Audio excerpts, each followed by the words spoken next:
भारत हार गया, ये कैसे शब्द है? मैं सीने को चौड़ा करते हुए, छाती पर हाथ पीटते हुए कहता हूं, भारत जीता है।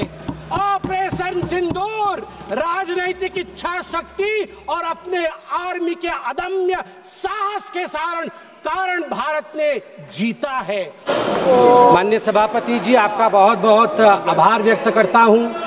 आपने इस महत्वपूर्ण विषय पर मुझे अपने वक्तव्य को रखने के लिए यहां आज्ञा प्रदान किया है। मैं आज एक बहुत महत्वपूर्ण श्लोक से अपने वक्तव्य को आरंभ करूंगा। कर्पूर गौरम करुणावतारम संसार सारम भुजगेंद्रहारम सदा वसंतम हृदयारविंदे भवम भवानी सहितम नमामि। आज मां भवानी के सिंदूर को और महादेव के त्रिशूल को मैं नमन करता हूं। मां भवानी का सिंदूर और जब तक महादेव का त्रिशूल भारतवर्ष को बचाएगा, इस देवभूमि भारतवर्ष को कोई स्पर्श नहीं कर पाएगा। मैं अभी माननीय राहुल गांधी जी को सुन रहा था। उन्होंने कहा कि this country can not afford a prime minister Narendra Modi who did not untie the tiger. मैं उन्हें स्पष्ट रूप से कहना चाहूंगा, mister Rahul Gandhi, this country can not afford a leader who partied after 26/11 26/11 के रात्रि में जिसने पार्टी किया था, अखबारों में छपा था, उसे लीडर के रूप में यह देश कभी स्वीकार नहीं कर सकता है। सभापति महोदय, यहां मैं अनुभव में सबसे कनिष्ठ हूं, छोटा हूं, मगर आज मुझे तकलीफ होती है इस बात से सभापति महोदय कि आज ये सदन क्यों बैठा है। 2 दिन से सदन में क्या चर्चा हो रही है? सदन में एक ही विषय पे चर्चा हो रही है कि ऑपरेशन सिंदूर सफल रहा या असफल रहा। सभापति महोदय, आप मुझे बताइए, ये किस देश के सदन में होता है? पूरे विश्व के किस देश के सदन में होता है कि सारे सदन के सदस्य बैठ के चर्चा करें कि देश जीता या हारा, देश ने सरेंडर किया या देश सफल रहा? मुझे दुख के साथ कहना पड़ रहा है, 140 करोड़ लोग जब टीवी पर देख रहे होंगे, जैसे शब्दों का प्रयोग आज यहां नेता ने किया है, सरेंडर, कायर, धिक्कार है, भारत पीछे रह गया, भारत हार गया, ये कैसे शब्द है? मैं सीने को चौड़ा करते हुए, छाती पर हाथ पीटते हुए कहता हूं, भारत जीता है। ऑपरेशन सिंदूर राजनीतिक इच्छा शक्ति और अपने आर्मी के अदम्य साहस के कारण भारत ने जीता है। और हां, ऑपरेशन सिंदूर कंटिन्यू भी कर रहा है। याद रहे, सर्जिकल स्ट्राइक हुई, एयर स्ट्राइक हुआ, ऑपरेशन सिंदूर हुआ, आगे तांडव भी होगा, आगे तांडव भी होगा, छोड़ा नहीं जाएगा। आज राहुल जी के एक एक प्रश्न का उत्तर दिया जाएगा और मैं यहां भाजपा के सदस्य के नाते नहीं, एक आम हिंदुस्तानी के नाते कहना चाहता हूं। अभी राहुल जी ने यहां कहा कि हम सब आपके साथ खड़े थे, एवरीवन वाज अगेंस्ट पाकिस्तान, हम सब ने पाकिस्तान की तरफ उंगली दिखाई। किसने दिखाई? किसने दिखाई सभापति महोदय? कल के हेडलाइन को मैं पढ़ना चाहूंगा। कल हेडलाइन छपा है द ट्रिब्यून में क्या हेडलाइन छपा है?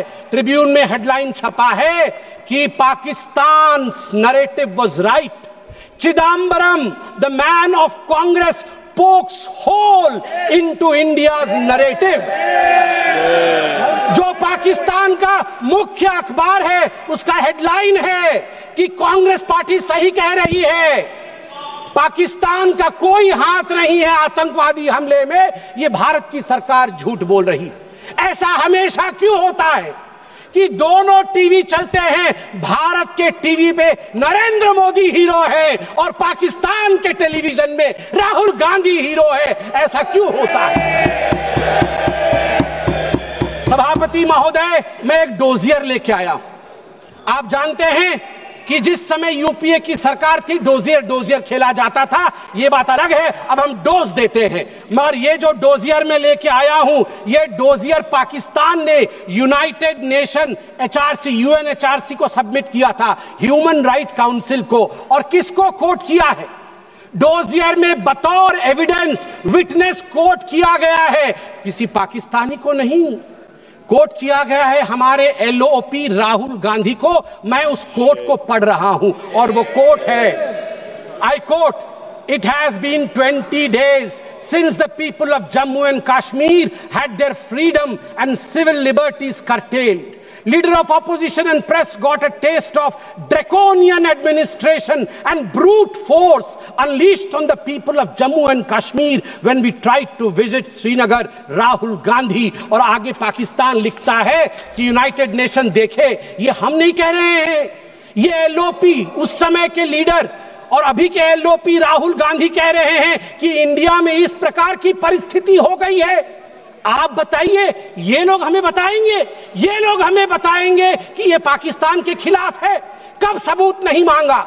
जब सर्जिकल स्ट्राइक हुआ, यही वो राहुल गांधी है। मैं दुख के साथ कहता हूं, जिन शब्दों का प्रयोग किया गया वो था खून की दलाली। क्या सर्जिकल स्ट्राइक खून की दलाली थी? क्या सर्जिकल स्ट्राइक खून की दलाली थी? और मेरे पास यह भी डॉक्यूमेंट है, जब एक बड़े नेता कांग्रेस पार्टी के ऑपरेशन सिंदूर के बाद इसे सिंदूर का सौदा कहा और सभापति महोदय मैं उसे अनदेखा कर देता, मगर अगले दिन डीजीएमओ पाकिस्तान ने उसे कोट किया और डीजीएमओ पाकिस्तान ने कांग्रेस के तीन वीडियो चलाए। एक वीडियो खरगे साहब का चलाया, एक वीडियो राहुल गांधी का चलाया और तीसरा वीडियो चलाया जिसमें कांग्रेस का नेता ऑपरेशन सिंदूर को सिंदूर का सौदा कह रहा है। We don't need enemies from outside. हमें बाहर से दुश्मन नहीं चाहिए, घर के अंदर ही दुश्मन बैठे हैं। सभापति महोदय, मैं अंत में, चूंकि बेल बजी है, मैं अंत में कहना चाहता हूं, सारी बातें माननीय गृह मंत्री, माननीय रक्षा मंत्री, माननीय विदेश मंत्री ने बहुत स्पष्ट रूप से, पूरा देश आज बहुत ही तल्लीनता के साथ सब आंकड़े जानता है। मगर मैं एक बात कहना चाहता हूं जो हाउस में आया नहीं, यह भी एक गृह मंत्री का वक्तव्य है। यह राहुल गांधी जी के पार्टी कांग्रेस पार्टी के तत्कालीन गृह मंत्री का वक्तव्य है। वो कह रहे हैं मैं विजय भाई से एडवाइस लेता था।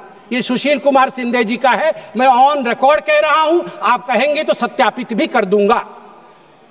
मैं विजय भाई से, जब मैं होम मिनिस्टर था, उनके पास कभी कभी जाता था और एडवाइस मांगता था। उन्होंने मुझे एक बार ऐसा कहा कि असली एडवाइस मैं दे रहा हूं, सुशील तू इधर उधर मत भटक, तू कश्मीर में जा और वहां लाल चौक पे भाषण कर और लोगों से मिल और दल लेक की ओर जाकर वहां पर शेयर कर। ये एडवाइस तो उन्होंने दे दी, मगर मैं कैसे बताऊं कि मेरी डैश, मतलब मैं वो शब्द इस्तेमाल नहीं कर रहा हूं क्योंकि वो शब्द ठीक नहीं है, इसलिए मैं बीफ कर दे रहा हूं, मेरी ऐसी थी। आप सोचिए डर का माहौल उनके होम मिनिस्टर में था कि उनके होम मिनिस्टर कह रहे हैं कि मैं कश्मीर नहीं जा सकता हूं, और जम्मू कश्मीर भाई बहन दोनों गए थे, बर्फ के साथ खेल कर आ रहे थे। इतना ही कह के समाप्त करूंगा, मगर माननीय सभापति जी मुझे सिर्फ और 50 सेकंड दीजिए, क्योंकि अटल बिहारी वाजपेयी जी को याद ना करूं, सिर्फ 50 सेकंड में। एक नहीं दो नहीं करो 20 समझौते, पर स्वतंत्र भारत का मस्तक नहीं झुकेगा। अगणित बलिदानों से अर्जित यह स्वतंत्रता, त्याग तेज तप बल से रक्षित यह स्वतंत्रता, प्राणों से भी प्रियतर यह स्वतंत्रता। इसे मिटाने वालों की साजिश करने वालों से कह दो, चिंगारी का खेल बुरा होता है। औरों के घर आग लगाने का जो सपना, वो अपने ही घर में सदा खड़ा होता है। अपने ही हाथों तुम अपनी कब्र न खोदो पाकिस्तान, अपने ही हाथों तुम अपनी कब्र न खोदो। अपने पैरों आप कुल्हाड़ी नहीं चलाओ। ओ नादान पड़ोसी, ओ नादान पड़ोसी, अपनी आंखें खोलो। आजादी अनमोल, न इसका मोल लगाओ। पर तुम क्या जानो आजादी क्या होती है? तुम्हें मुफ्त में मिली, न कीमत गई चुकाई। अंग्रेजों के बल पर 2 टुकड़े पाए, मां को खंडित करके तुमको लाज ना आई, तुमको लाज ना आई। मुझे लगता है आपस में हम बात करें, उससे आवश्यक है पाकिस्तान को हम कड़ा जवाब दें। बहुत बहुत धन्यवाद सभापति महोदय।